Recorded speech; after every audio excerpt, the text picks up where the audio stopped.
The desert outside Flagstaff, Arizona, was colder than it looked. The wind slid across the empty highway like a living thing, carrying dust, loneliness, and secrets. Sarah wiped the counter of her small roadside diner for the third time even though it was already clean. There had been no customers for an hour. Only the sound of the old wall clock ticked loudly in the quiet building, as if counting down to something unseen. She locked the front door and reached for her jacket. That was when she saw him through the glass. A tall man stood beneath the flickering streetlight, his shadow long and twisted on the ground. His hair was messy, his clothes dirty, and his eyes were empty, like a man who had reached the end of hope. Sarah's heart began to race. She took a step back, but the door handle suddenly turned. The lock clicked. He pushed inside. Before she could scream, he pulled a gun from his coat. "Don't move," he said, his voice shaking almost as badly as his hands. Sarah raised her hands slowly, her breath caught in her throat. She had lived in this desert town all her life, and nothing ever happened here. Nothing, until now. "I don't want money," the man muttered. I need this to stop." Tears rolled down his cheeks, surprising both of them. Sarah realized something terrifying. This man wasn't here to rob her. He was here to end his life. "Please," she whispered, stepping closer, even though the gun was pointed at her chest. "Don't harm me." The man's eyes flickered with confusion. "If you don't," she continued desperately, words rushing from her mouth without thought, "I'll bear you strong children, I'll give you a reason to live." The words sounded strange, unreal, but they were the only ones she had. A soft, broken laugh escaped his lips. "Strong children," he repeated. "Lady, I don't even deserve to breathe." She stopped just inches from the weapon now. "Maybe not," she said. "But maybe you deserve another chance." The gun lowered slightly. For a moment, the diner felt warmer. Hope flickered between them like a weak candle trying not to die. Then, headlights flashed through the window. A car approached fast. The man stiffened. Fear returned to his eyes like fire. His grip tightened on the gun again. "No," he whispered. "Not like this." The vehicle slowed. Red and blue lights exploded across the walls. A police car. Sarah's heart dropped into her stomach. The man panicked, stepping backward. "I can't go back," he groaned. "I won't survive prison." She reached out and touched his wrist. "Listen to me," she whispered urgently. "You already survived your worst night. You can survive this too." The siren whooped once. The door outside slammed shut. Footsteps approached. The man stared at her, torn between death and hope. And Sarah realized that in just one night, she had become the last thing standing between a stranger and the grave. Red and blue light filled the diner, bouncing off the windows and the chrome counter like restless fire. For a second, everything felt unreal, like a nightmare made of colors. Daniel froze where he stood, his gun still pointed at the floor but shaking harder than before. Sarah could hear her heartbeat louder than the siren outside. The police car door slammed shut, and heavy boots approached the diner's entrance. The officer's shadow stretched across the glass, white and dark like something alive. "Put the weapon down," a loud voice commanded through the door. Daniel stepped back, hitting a table behind him. A chair fell over with a crash that echoed too loudly in the empty space. His eyes darted around the room like a trapped animal's. "I can't," he whispered to Sarah. "If they take me, I'm dead anyway." Sarah moved in front of him. Without thinking, she stood between him and the door, her hands shaking but raised in the air. "He's not going to hurt anyone," she shouted. "Please don't shoot." The door creaked open slowly. Officer Miller stepped inside with his gun drawn, his face tight with seriousness. He was tall, maybe in his 40s, with tired eyes that looked like they had seen too many bad nights. "Ma'am, get away from him," the officer ordered. Daniel lifted his gun again slightly, fear controlling his muscles. "No," Sarah cried. "Don't. He saved me."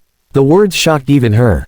Officer Miller paused. "What did you say?" "He saved me," she repeated, louder this time. "Another man tried to break in earlier. He stopped him." Daniel stared at her, confused and terrified, but he understood. I scared him off," he said quietly. Officer Miller studied both of them carefully. His eyes moved to the unlocked door, the empty diner, and Sarah's pale face. Nothing made sense. "Lower the gun, son," the officer said more gently now. "If she's telling the truth, then put it down." Daniel swallowed hard. Slowly, as if his life depended on every inch, he placed the gun on the counter. The sound of metal against wood was louder than thunder. Backup arrived minutes later. 2 more officers entered, checking the diner, asking questions. Sarah repeated the lie with shaking confidence. When they asked about the other man, she said he ran into the desert.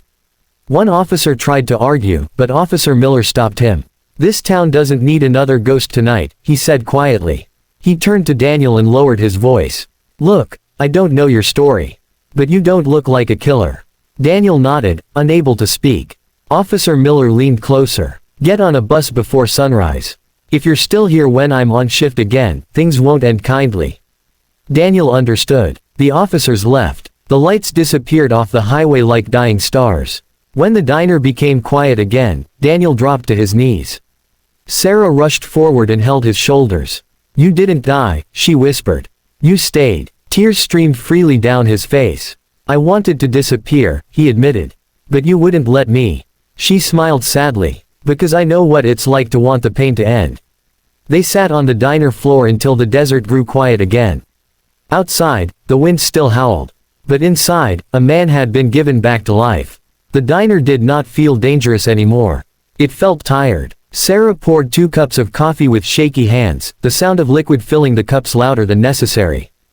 Daniel sat across from her at the counter, staring into nothing, as if his soul was still standing in front of a gun. "You shouldn't have done that," he finally said quietly.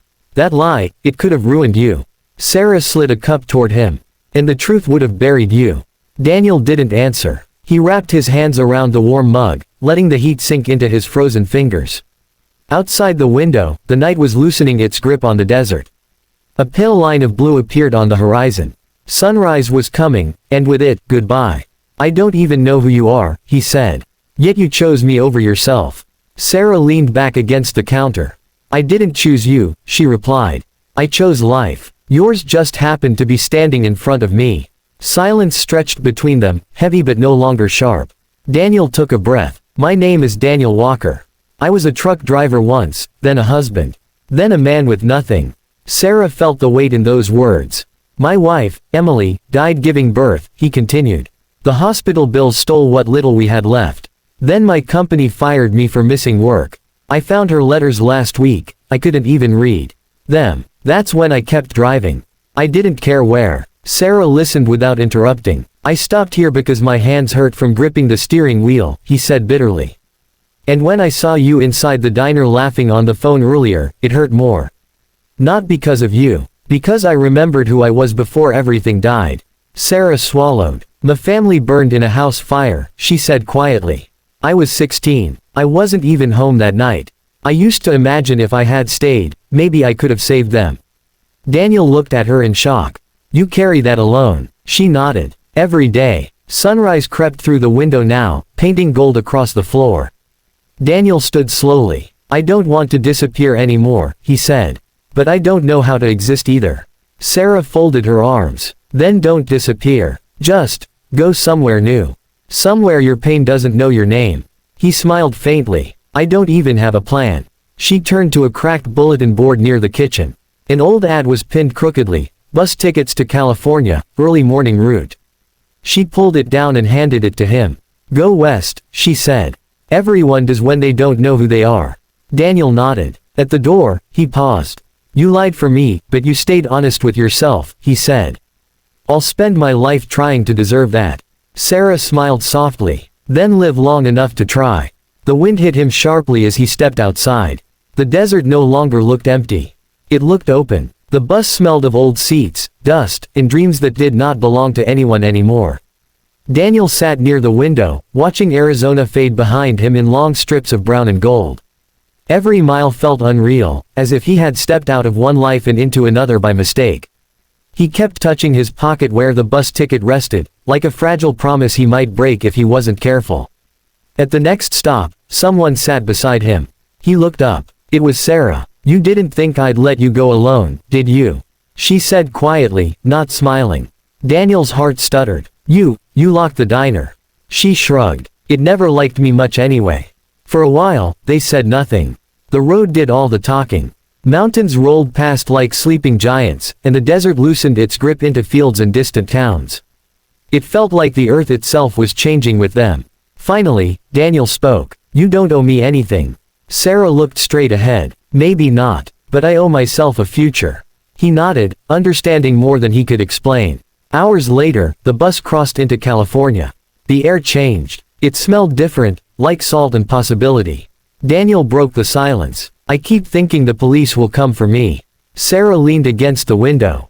"And I keep thinking the fire will start again." Fear doesn't care about distance. They shared a small, sad smile. Night fell again by the time the bus reached Los Angeles.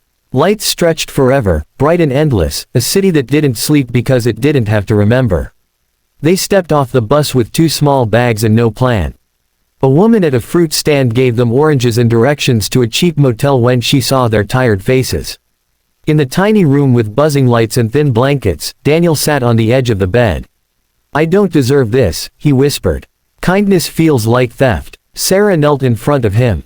"No. It feels unfamiliar." "That's not the same thing." Their eyes met. Something dangerous and gentle lived there, not love yet, but the beginning of something that refused to die.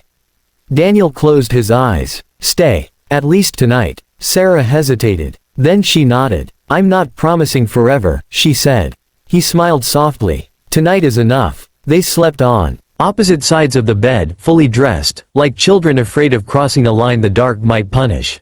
But neither of them slept deeply. In the morning, sunlight spilled through the broken curtains like forgiveness. Daniel looked at Sarah and realized that for the first time in years, his chest didn't hurt to breathe. Outside, traffic roared and life demanded attention.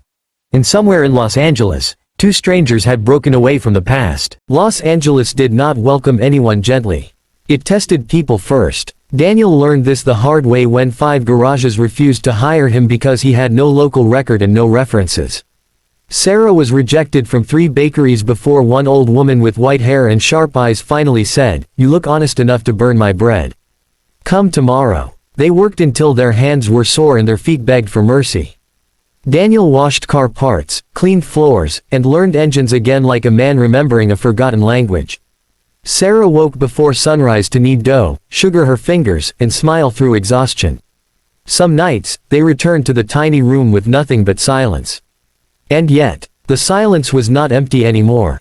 One evening, Daniel returned with his shirt covered in grease and a strange light in his eyes.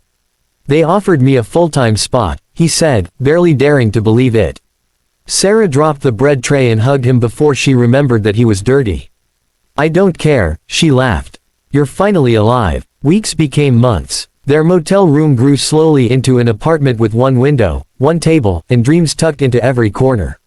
A small radio played old music. The walls learned their voices. Sometimes the past returned in pieces. Daniel woke from dreams where sirens screamed. Sarah smelled smoke where there was none.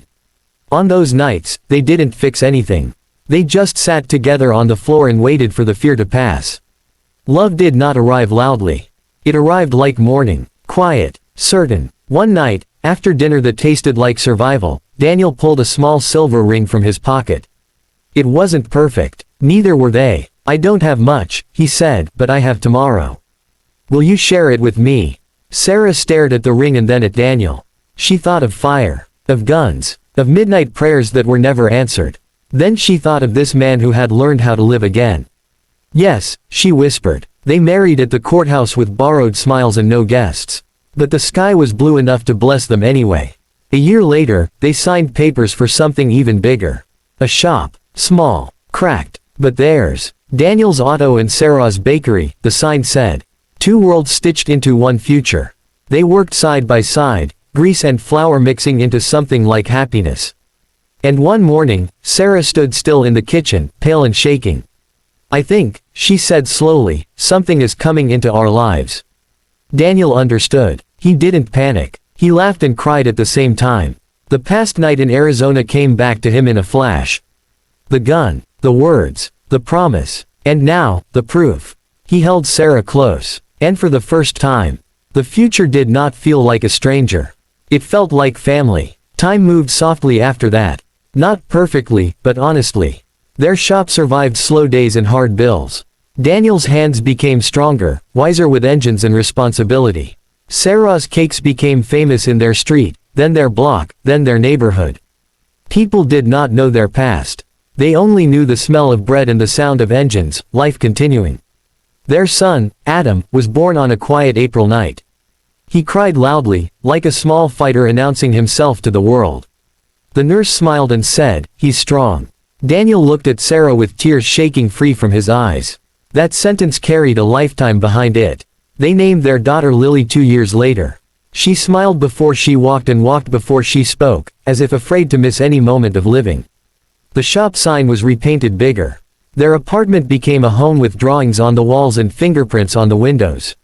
Some nights, when the children slept, and the city grew quieter, Daniel and Sarah would sit on the rooftop and look at the stars, not the desert stars of Arizona, but something brighter.